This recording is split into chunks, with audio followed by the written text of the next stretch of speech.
প্রচন্ড পরিমাণে ঝড় বৃষ্টি হচ্ছে, তার মাঝখানে ফুলেরাও খুব সুন্দর ফুটেছে। তো ভাবলাম একটা ছোট্ট ভিডিও করে দেখাই।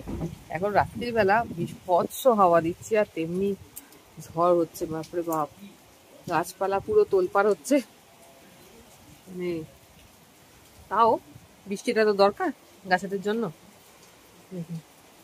প্রচন্ড বৃষ্টি হচ্ছে চারদিকে, আমি ভিজে যাবো ভিডিও করতে গিয়ে, তাও ভাবলাম একটু দেখাই। বৃষ্টির জল কিন্তু গাছেদের জন্য খুব ভালো। যারা দিতে পারছেন, যারা দিতে পারছেন না তাদেরকে বলে বালতি বসিয়ে রাখুন কোনো ফাঁকা জায়গায়, যেটুকু জল পাবেন ইনডোরের যত গাছ আছে সেই গাছগুলোতে দিন। সব ঝড়ে সব বসে যাচ্ছে। যত বৃষ্টির জল দেবেন তত কিন্তু গাছ ভালো থাকবে। সবাইকে বসিয়ে রেখেছি, আপাতত সবাই মোটামুটি ঝাঁট পাচ্ছে। পূর্ব দিকে ঝাঁট নেই, এপাশের গাছগুলো পাচ্ছে না, দক্ষিণ দিকে ঝাঁট আছে, ওই জন্য ও পাশের গাছগুলো পাচ্ছে, এই পাশের গাছগুলো কেউই পায়নি।